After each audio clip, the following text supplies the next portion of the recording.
Flue-Bess, good morning to you wonderful viewers. It's a privilege to be on with you this Saturday morning. I hope you're able to share the light, um, get others to tune into the program. This morning we have quite a lot to discuss. And so, again, I want to encourage you to share the live, call up a friend, let them know that the Honorable Nemo Flue-Bess is here this morning, as usual, to share with you. My headdress will tell you that we are celebrating. We're in the month of our indigenous people celebrate this month. And so, in honor and of their celebration and to join with them, I decided to get a nice headdress to put on this morning to celebrate with our indigenous brothers and sisters. As you know, they have their ongoing sports, so it's always nice to be able to celebrate in our culture. So again, this morning I encourage you to share the live and get others to tune in to our program. As usual, I like to start with a quote to encourage persons to ponder on these words each and every day as you move around. It's always good when we can ponder on words. Good morning, Troy. They're nice to have you. It says, life is like a party. You invite a lot of people. Some leave early. Some stay all night. Some laugh with you.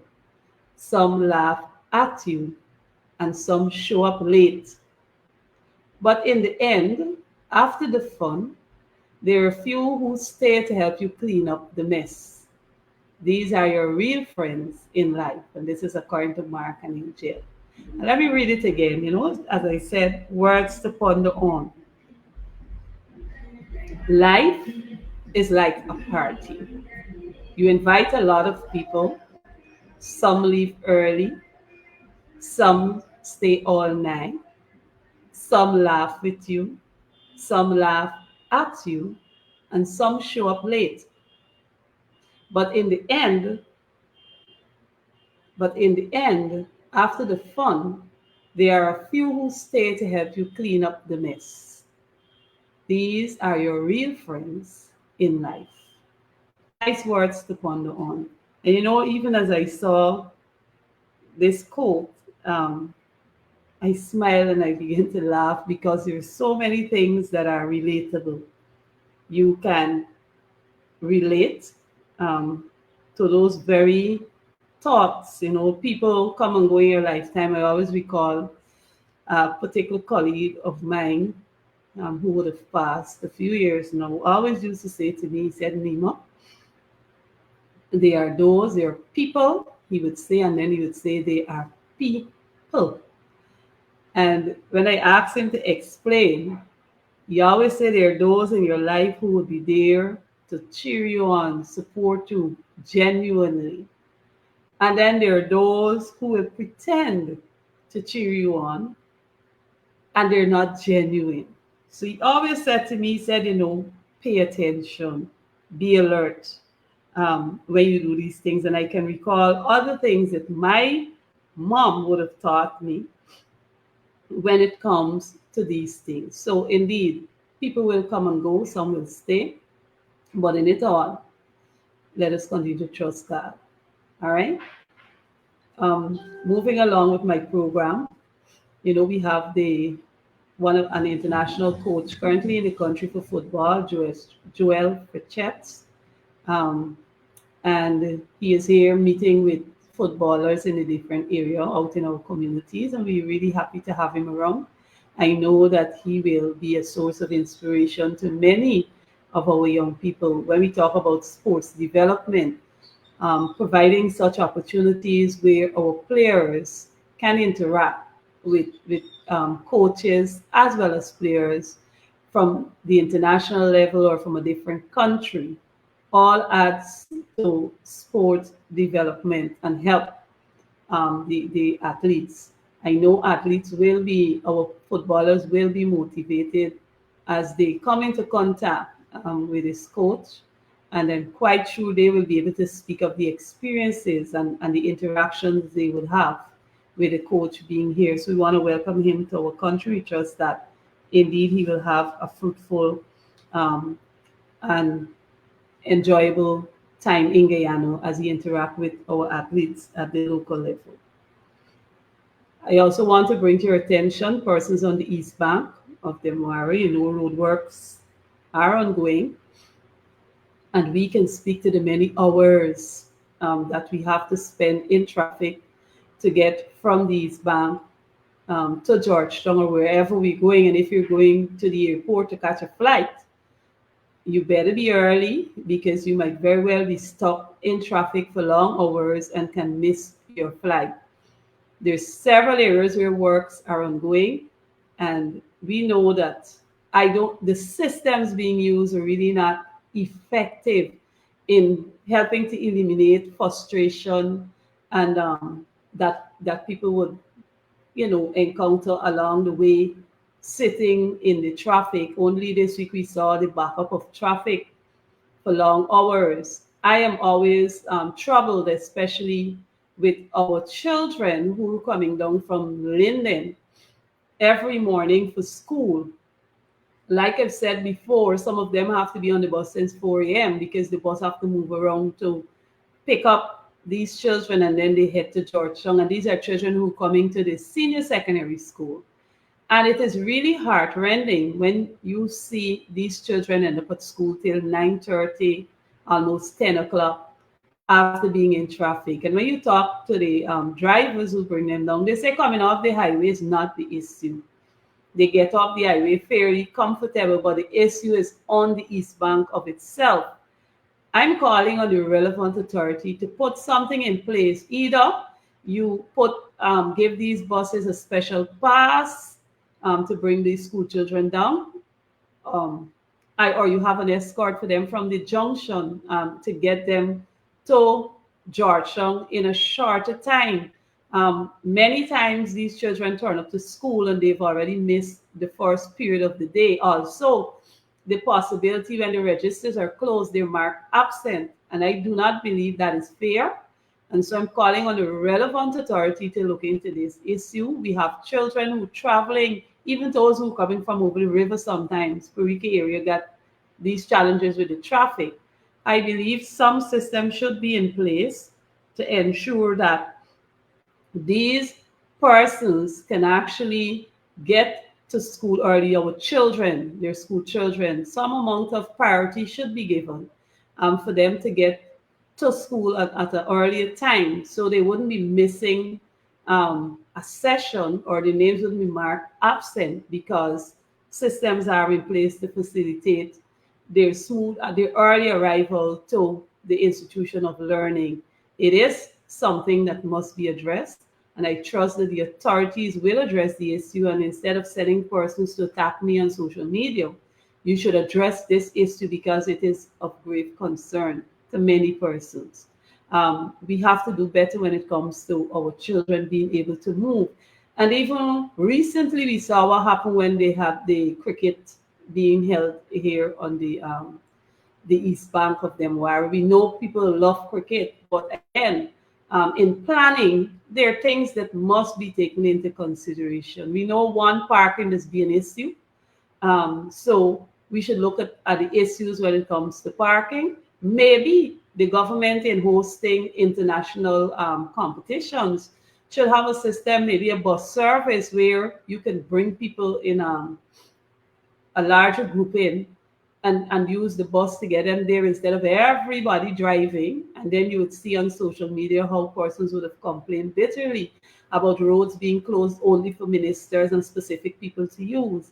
I mean, if we were talking about promotion and we want to promote our country, I'm quite sure there are better systems we can put in place to assist and to alleviate the stress of other Guyanese people. We all have to live.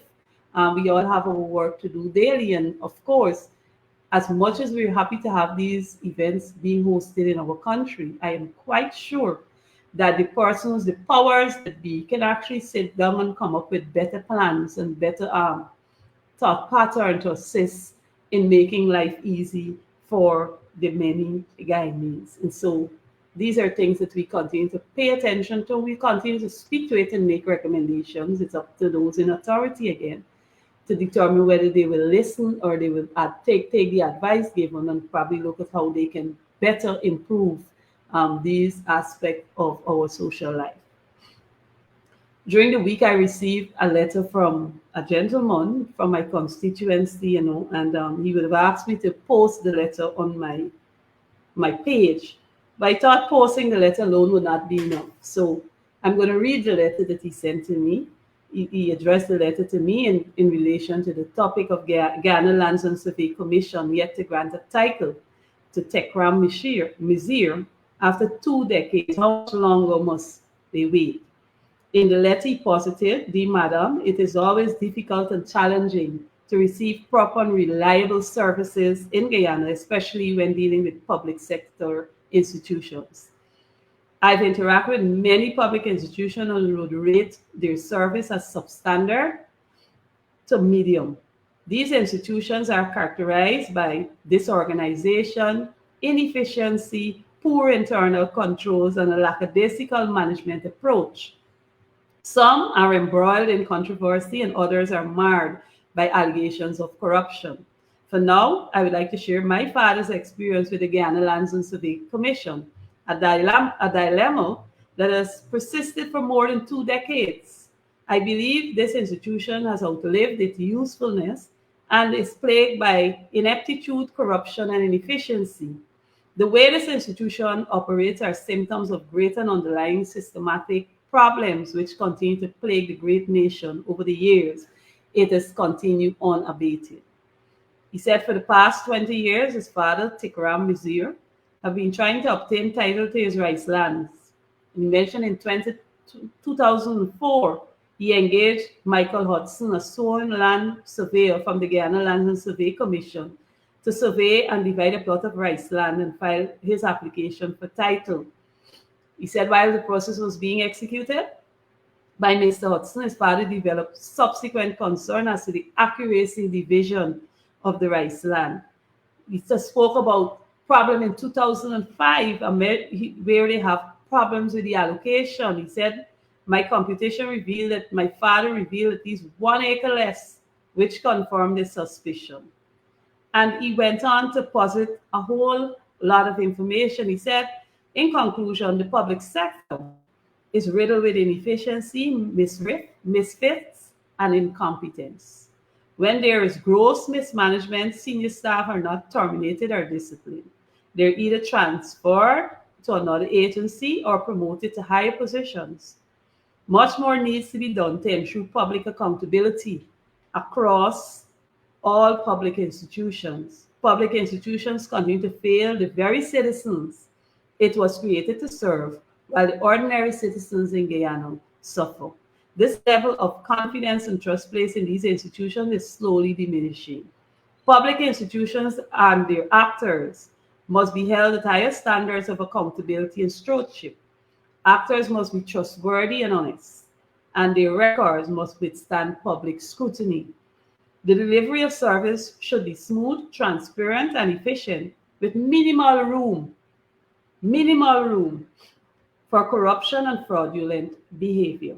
The system must be both look forward-looking and dynamic to accommodate the evolving environment.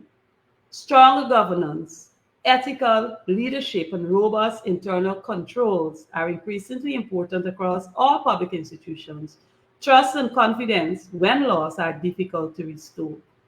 And he's saying the Guyana Lands and Survey Commission must be held accountable in their actions. And this was written by Ganesh Ramazil.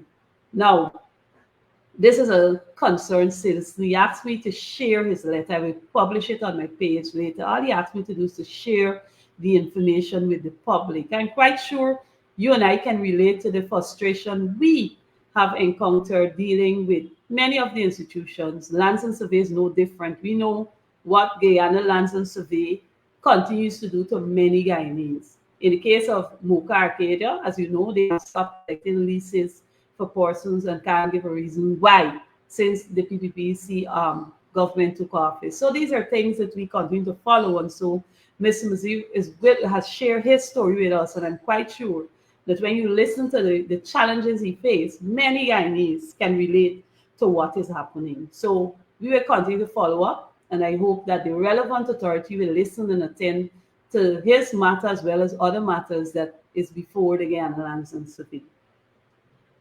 As you know, we've seen the members, the different ministers take their oath of office and have commenced many visits. As you know, I continue to shadow the Ministry of Youth, Sports and Culture, and I'm paying attention to what is happening. And we would have seen several ministerial visits, which we're accustomed to, and all the photos being taken out.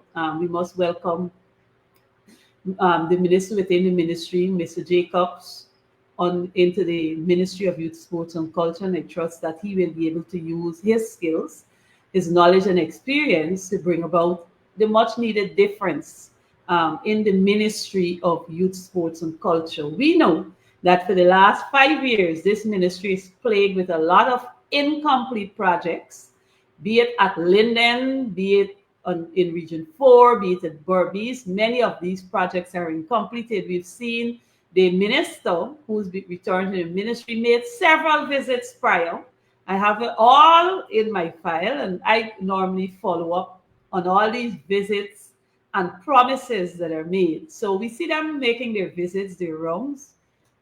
We're paying attention. I'll be following up to see all the promises made to people on the ground, that we see something happen for these people, and we wouldn't wait another 5 years, or I wouldn't have to wait until I return to the parliament to remind the ministry of the incomplete projects that they have. What I will do next week, I will identify all the projects that are expected to be completed in 2025 and those that were supposed to be completed in 2024 and weren't completed. And I will go around and do a status update of these set projects. I made contact with the persons in Linden this morning because I wanted to have a follow-up on a particular project. So I'm going to ask the operator to play that video, and then I will continue with my comments.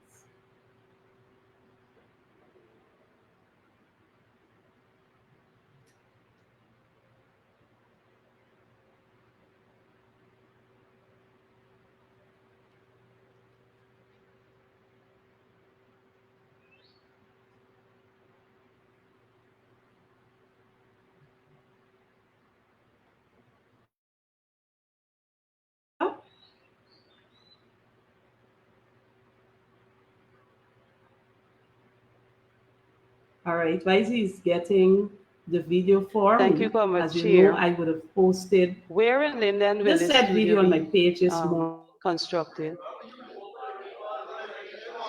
I'll try to get the address for the honorable member, and when I do, I'll tell her. Was any contract signed for any of the recording studios as yet? No, we went out to tender already, and we've signed contracts for 2 and 3. I'm advised, but we haven't issued commencement as yet. 2 and 3?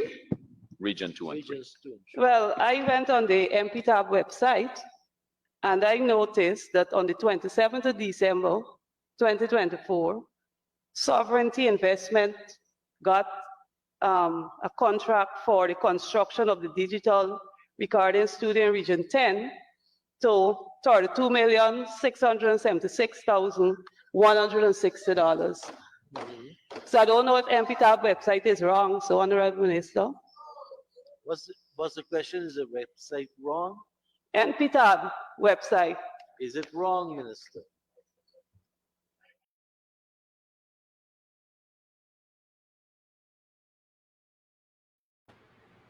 And there you have it. Is it wrong, Minister?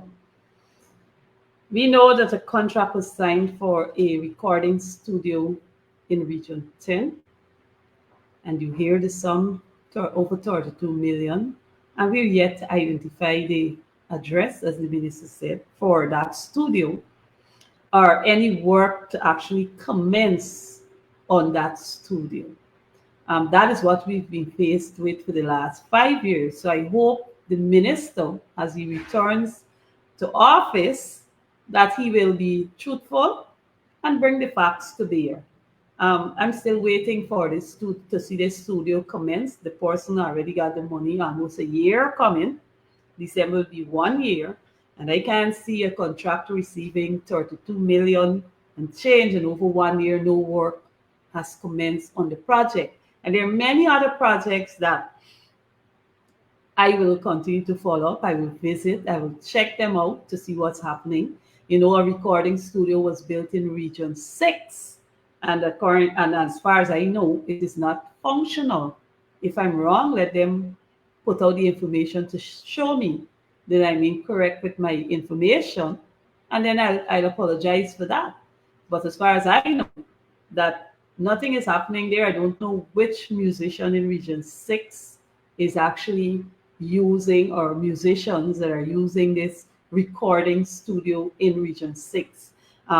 These are projects that we see they put into the budget, they start work, and then it stops, and you don't find things there. So, of course, we will be following up on these projects under the Ministry of Youth, Sports and Culture. And I've been reading all of the things that they've published in the news, and I'm paying attention because they're looking at, they want to work as a team, so they're meeting with all these groups and so forth. And when I visit the ministry, it means therefore this time around, when I visit the Ministry of Youth, Sports and Culture, there wouldn't be a security guard to tell me that the minister said I can't visit, because then we can know it's the same old, same old. When I visit the sports hall, there wouldn't be any security there to tell me that the minister don't want me to visit the facility. So I'm putting the minister and the ministry on alert that I will visit. I will come and visit these places because I have to see and understand what is going on.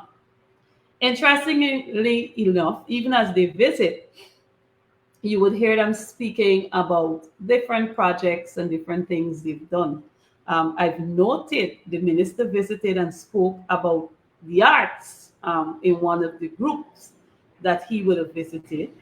And so I went on the ministry website, which I often do, Guyana Cultural and Creative Industries Registry, promoting the development of creatives. That's what is written there.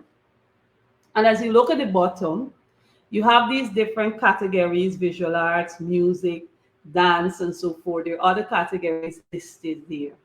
Interestingly enough, when you click on these different icon at the bottom, with visual arts, be it music, be it dance, um, you know what's interesting? Guyana have an history of music, an history of visual arts, dance, and all the other things that are listed there. But when you go on the website, you do not find information for formal um, musicians, dancers, persons in the arts, artists, and so forth. And my question is why? If we have a website, even though it is recent, it's about a year or two old, almost 2 years old, we have enough information to put on that website for our musicians. At least I was looking to see something about Chumu on the website, or I was looking to see something there about Adrian Dutchin, the Aruba singers. You have these persons who will sing songs. You have those calypsonians and all of that. And I believe the website should reflect history also. It's not just about current affairs, persons that are doing things now, but we have persons, we have Jackie Jackson, all these people who continue in the arts. They would have had their time of, more popularity and stuff like that, but they're still part of our history. Um, you have comedians, I think about Chopo, at least I look to see. These are people that you will see, and I'm saying this because I want the Ministry of Youth, Sports and Culture to pay attention. Our website must reflect history also. So when you go on, it's not only current day persons. Our history didn't start when the Ministry of Youth, Sports and Culture began that website. So we have information there, and we can update this website with information about persons who are in the arts. We have young as well as old persons who are in the arts. And so I believe the website should reflect persons in these different areas as we go along. We know we got renowned artists, Mr. Prophet and all these different people who would have contributed to the history of Guyana in whatever area of field they are interested in or they have interest in. And so we must ensure that the website reflects history also. Our history is not what is created under the current administration. It is what was there before.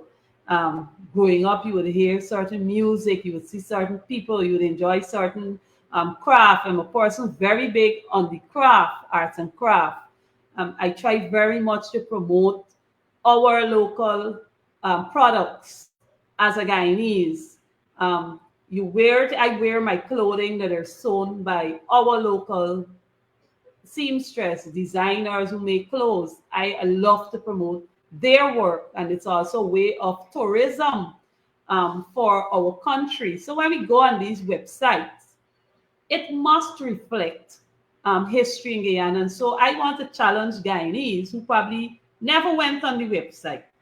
Go on the Ministry of Youth, Sports and Culture, Guyana Cultural and Creative Industry Registry, and click on those things and see what I'm speaking about. How much of our history is actually reflected on the website. And we have information that can be placed there. We have evidence of these persons' work that can be placed there so persons can actually see and recognize these people. They should not be off the site. So I would want to believe that the ministry is now working, and putting the site together. So by the end of the year, at least you should see persons there. Also, I want to recommend to them on your site, we're big on bringing Guyanese people who are overseas, studied overseas, and they're able to develop in their specific discipline, be it in drama, be it in writing, and all of that. Please ensure that your website, the Guyana Cultural and Creative Industry Registry, reflect some of the work of these people. But of course, you gotta ask them permission. You can't just go and put the information there like that. And the same respect must be given to our local artists on these matters. Let them know that you have the website and you'd like to feature their information and so forth on the website. As far as I know, it is for information purposes. I don't know if you're making money, but if you're making money, then these people should also get a money from what you're doing. We need to be more respectful to our persons in the arts, be it drama, be it music, be it dance, visual arts, whatever it is. We must be respectful for that. I recall also in the parliament, I would have recommended to the ministry when they were bringing one of the cricket games that Guyana has a very long history of cricketers who played cricket in the region and out of the region. And yet to see, and I know we have Ministry of Tourism, when we have these games coming to our country, Guyana, let us use the opportunity to promote our country. I recommended that they do a brochure with our past cricketers, past and current cricketers. And on those brochures, you put information about the cricketers as well as the communities from which they came. It's promotion. Somebody coming in for a game might want to visit a community where Clive Lloyd grew up in. Somebody coming to Guyana may want to go and visit the community where Chandra Paul grew up in. Somebody coming to Guyana may want to go and visit where Shamar Joseph came from, Baracaro. And you don't have the information. Why are we not using the opportunity to promote our local talent? So Ministry of Youth, Sports and Culture, these are things we want to see. And that can be a collaborative work with the Ministry of Youth, Sports Culture and the Ministry of Tourism to have brochures prepared with all our local athletes, be it in cricket, football, and so forth. And you highlight also their information. Yes, Miss Lorimo, Rowan Kanai, Hooper, and all these people, we can actually do sports tourism in that way. And so when people come, it's not just about what they're having at the moment, but there's so many things that you can see about our former cricketers and current cricketers that can promote Guyana. Persons would want to understand, okay, Clive Lloyd came from this community, what type of community it is, understand the culture that is there. It is not just about promoting something a one time and that's it, but these are things that can be done to promote, bring sports tourism to Guyana, as well as improve the Ministry of Youth, Sports and Culture. So, like I said to you this morning, I'll be paying attention. I'm paying attention. I'm following all the visits, paying attention to projects that have not been completed. I see nothing yet on that. Um, we need to see these things happening if we're talking about improving our country and promoting our country. We see recently the president went to the UN and made a big speech about things that shouldn't be happening in the international community. I really hope that he will sit and think about what they're doing to Guyanese people, and let us put things in place so that Guyanese people will not continue to suffer the hands of people who don't care about them. These are things that we do. So again, I must welcome again Stephen Jacobs to the ministry. I hope, and I'm saying it again this morning, I hope he will be able to use his skills, his knowledge, and talent to bring about change in the Ministry of Youth, Sports, and Culture. And I hope we will see projects being completed. This photo op thing is not all that we need. We need to see our youths, our athletes actually having access to the facilities and be able to practice and improve their skills. So these are some of the things that we continue to follow. You know, before I close my program this morning, we know the school is reopened for 2 weeks. I'm paying attention to, and I noticed the Minister of Education, the new Minister of Education, have been making her rounds to visit schools. I hope that these new schools that y'all continue to build, that you will ensure that it has good ventilation. I've spoken to some students who speak about their new school and how hot it is. We know what kind of weather we have now. If you don't go to the section where the room got the AC, the school is over. I've spoken to persons who talk about their experience of sitting there in those concrete buildings that we got called school is not properly ventilated, or it haven't got a good cooling system. And we know that you can't wholly and solely depend on GP Health to provide current to run these AC units at these new buildings. So all of that should be taken into consideration as we continue to promote school. We saw also in the news the shortage of staff at different areas, and schools where that was recently built and the teachers and students have to use the one washroom. I hope that will be corrected. These are things that we see there, and as much as we want to speak about projects and what was done and is being done, we have to ensure that our students and our teachers are also comfortable in the place where they work. So these are some of the things I wanted to highlight this morning. And again, I want to say a special shout out to our Indigenous brothers and sisters, even as we celebrate this month and you have your games going. And one of the things I must say, I must mention, when you go to the exhibitions or and the activity of our Indigenous brothers and sisters, I'm always delighted to get good cars. This year I was able to go and pick up, even though I get from Region 9, I know it's good stuff. One of the things I take very serious, Christmas time coming, you want to have a nice pepper pot. And these are the things, right?